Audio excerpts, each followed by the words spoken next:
The restaurant's ambient lighting cast soft shadows across the white tablecloth. But Emma couldn't shake the feeling that everyone was staring at her, the woman dining alone, checking her phone every 30 seconds, her untouched wine growing warm. 45 minutes. That's how long she'd been sitting there, watching couples laugh over shared appetizers while she became the evening's cautionary tale about modern dating. Her best friend Rachel had sworn this would be different. He's not like the others, Em. Successful, kind, genuine, trust me. But as another minute ticked by, Emma felt that familiar ache settling in her chest, the one that whispered she'd always be too much work, too complicated, too broken for anyone to truly choose. She was reaching for her purse, ready to end this humiliation, when two small faces appeared at the edge of her table.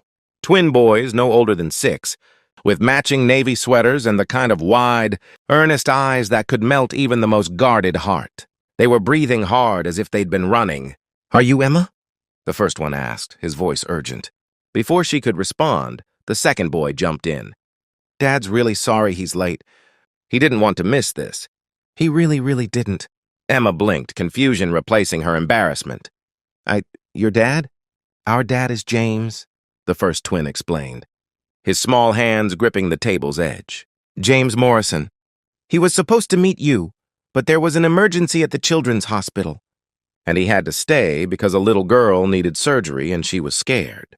And Dad's the only surgeon she trusts, and—" "Noah, breathe," the other twin interrupted gently, placing a hand on his brother's shoulder before turning back to Emma. "Ethan, that's Noah. Our dad really wanted to be here. But sometimes people need him more than he needs. Well, anything else." The words hung in the air like a confession. Emma's grip on her purse loosened as she studied these two little advocates, their faces so full of hope and determination that she felt something shift inside her chest. James Morrison. She knew that name, not personally, but everyone in the city knew about the billionaire surgeon who'd built a pediatric wing at County General and personally funded treatments for families who couldn't afford them. "How did you two even get here?" Emma asked, concern creeping into her voice. "Mrs. Chen brought us," Noah explained, pointing toward the restaurant entrance where an elderly woman stood, waving sheepishly. "She's our nanny. Dad called her from the hospital and asked if she could bring us to explain because his phone died and he felt terrible about standing you up. He sent his 6-year-old sons to a blind date?" Emma couldn't help but smile despite herself. Ethan shook his head vigorously. No, he asked Mrs. Chen to explain. We insisted on coming because—" He paused, exchanging a glance with his brother that held entire conversations. "Because we wanted to make sure you'd wait." "Why?" The question escaped Emma before she could stop it. Noah climbed onto the chair across from her, his brother following suit. They sat side by side, these tiny negotiators in a world that had forgotten how to be patient. "Because Dad's been alone since our mom died 3 years ago," Noah said simply, with the kind of honesty only children possess. "And he thinks nobody will understand that sometimes he has to choose other people first." Emma's heart cracked open. She'd been prepared for another disappointment, another story to add to her collection of dating disasters. Instead, she was sitting across from two children trying to protect their father's heart while he was busy protecting everyone else's. "He's done this before?" she asked softly. "Left dates early, missed dinners. Canceled plans," Ethan listed, ticking them off on his small fingers. "Most women get mad. They say he cares more about work than people. But that's not true. He cares so much about people that sometimes there's not enough of him left." The restaurant noise faded into background static. Emma thought about her own story, the car accident 5 years ago that had left her with chronic pain and a limp she'd learned to hide on good days. The men who'd called her inspirational on first dates but had disappeared. By the third, when they realized her limitations were permanent, the exhaustion of always being someone's charity case, never their first choice. "Your dad doesn't even know me," Emma said, more to herself than to the boys. "Why would he care if I wait or not?" "Because Mrs. Chen told us something." Noah leaned forward conspiratorially. "She said Dad was really nervous before tonight. Like singing in the shower nervous. He never gets nervous." Ethan nodded enthusiastically. "And he bought new shoes." "Dad hates shopping. Despite everything, Emma laughed. It bubbled up from somewhere deep, unexpected, and genuine. These boys were trying so hard, and there was something profoundly moving about their faith in both their father and her potential compassion. "Tell me about this little girl," Emma said, settling back into her chair.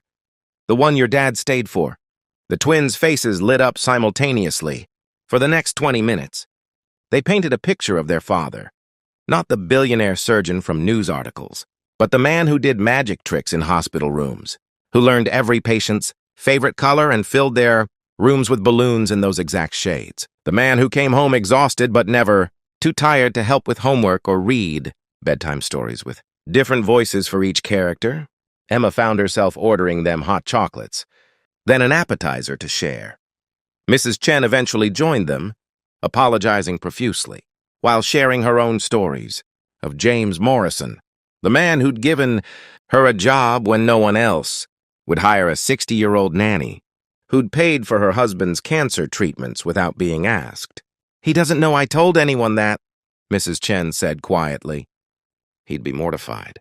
"But I thought you should know the kind of man who asked to meet you tonight." Emma's phone buzzed. A text from an unknown number. "This is James. Mrs. Chen gave me your number. I'm so incredibly sorry. The surgery took longer than expected, but Lily's stable now. I understand if you've left. I understand if you never want to hear from me again. But if by some miracle you're still there, I'm 10 minutes away. I'm still in scrubs and probably smell like antiseptic. But I'd really like to meet you. If not tonight, maybe never, and I'd deserve that too." She looked at the three faces watching her. Noah's hopeful, Ethan's anxious, Mrs. Chen's knowing. Emma thought about all the times she'd been left behind, forgotten, deemed too complicated. She thought about how easy it would be to walk away, to protect herself from inevitable disappointment. Instead, she texted back, "Order the salmon. I'll wait." When James Morrison finally burst through the restaurant doors, still in surgical scrubs with his hair disheveled, Emma saw him scan the room frantically before his eyes landed on their table. His face transformed, relief, disbelief, and something that looked like wonder all at once. The twins jumped from their chairs, running to hug their father, and Emma watched this man kneel down to their level, kissing their foreheads while whispering what she imagined were thank yous. Then he walked toward her, and Emma saw the same vulnerability in his eyes that she'd carried for years, the fear of being too much, of asking too much, of never being chosen when it mattered most. "I'm James," he said simply, extending his hand. "Thank you for staying." Emma shook his hand, feeling the calluses of someone who worked with their hands to heal. "I'm Emma. Thank you for sending the best advocates I've ever met." He laughed, the sound nervous and genuine. As he sat down, still apologizing, explaining about Lily and the surgery complications, Emma realized something profound. She'd spent years believing she needed someone who would put her first always. But maybe real love wasn't about always being first. It was about being with someone whose capacity for compassion was so vast that it made the world better, and choosing to be part of that journey anyway. "Tell me about your day," James said finally, his eyes fully focused on her now. "Before this disaster of an evening." And Emma did.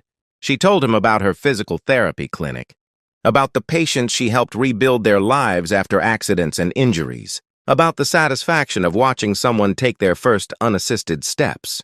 She told him things she usually hid until much later, about her own accident, her limitations, her fears. James listened like every word mattered, occasionally interrupted by the twins adding their own commentary until Mrs. Chen gently guided them to a nearby table. When Emma finished, James reached across the table, not quite touching her hand, but close enough to matter. "I think," he said softly, "that we might both understand what it means to live with pain and purpose." Emma felt tears prick her eyes. For the first time in years, she didn't feel like she was too much. She felt like she was exactly enough.